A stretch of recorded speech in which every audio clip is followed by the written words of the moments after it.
Hello again. I'm tired at the moment of talking about the bloody Labour Party, but there is no getting away from the system's politics at the moment, or ever, come to think of it. But here, in the UK, in the 21st century, what do I think anarchists should be doing? Simply, and in plain words, I'm not addressing the middle-class navel-gazers with their semi-cultist agendas, such as polyamory, or right through to their attitudes that border on elitism and snobbery. To hell with them. No, I'm talking about anarchists and everybody else who's up for it, who want social and political revolution simultaneously. Revolution means overthrowing the present feudal and capitalist system right here in the UK, and starting at the very top, which of course here means getting rid of the monarchy, seizing their extensive properties, lock, stock and barrel. It's a psychological task as well as a physical one, starting at the apex and then going downwards. All empty property has to be seized, residential, industrial, social, like the empty pubs and cinemas, for example, awaiting conversion into luxury flats. Right here in London and throughout the country, there are tens of thousands of permanently empty properties existing or being constructed for wealthy overseas investors that will never be lived in, while people sleep on the streets. Homelessness increases along with the insecurity that goes along with it on all levels. We know that only a revolution involving millions can begin to solve this and the multitude of other disasters that we're facing. This is what, as anarchists, we aim for. Revolution. Our struggles these days, or activities, are mostly centred in the communities rather than the workplace. We are also fighting for ourselves, as we are part of the working class community, even if it is the awkward squad within the awkward squad.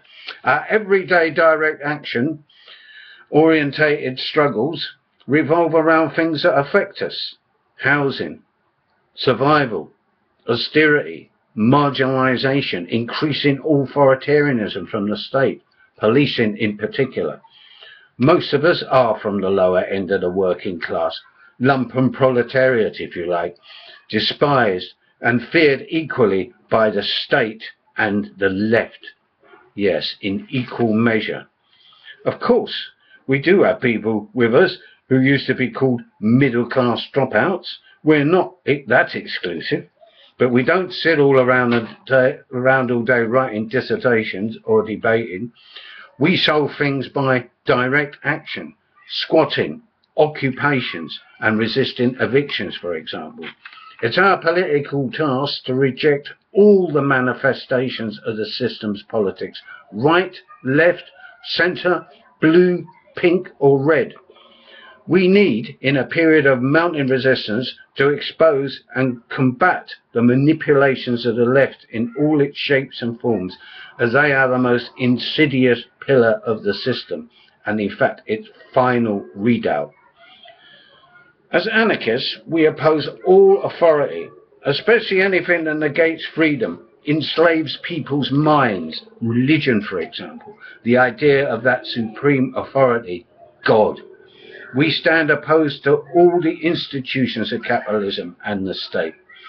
In the 21st century, they cannot be reformed, only destroyed. And we can only begin this task when we hit the streets, our main and increasingly only forum. Anarchists are also militantly anti-fascism, fascism of course being the ultimate expression of authority, and against racism, because it divides our class and is ridiculous. So whenever this loathsome expression of politics comes out on the streets, we will always be there to confront it.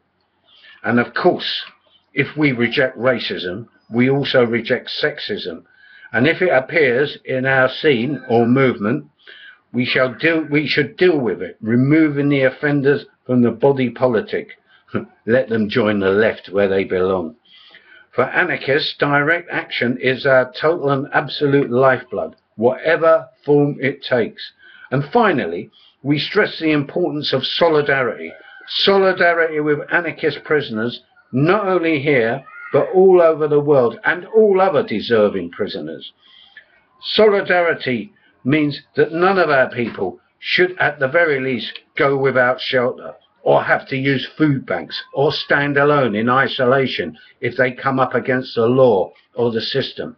And also no one, unless they are sexual predator scum, informers and such like, should be excluded, turned away, or left to fight alone.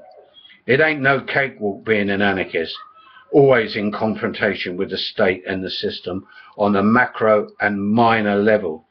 But the alternative is too horrible and boring to contemplate.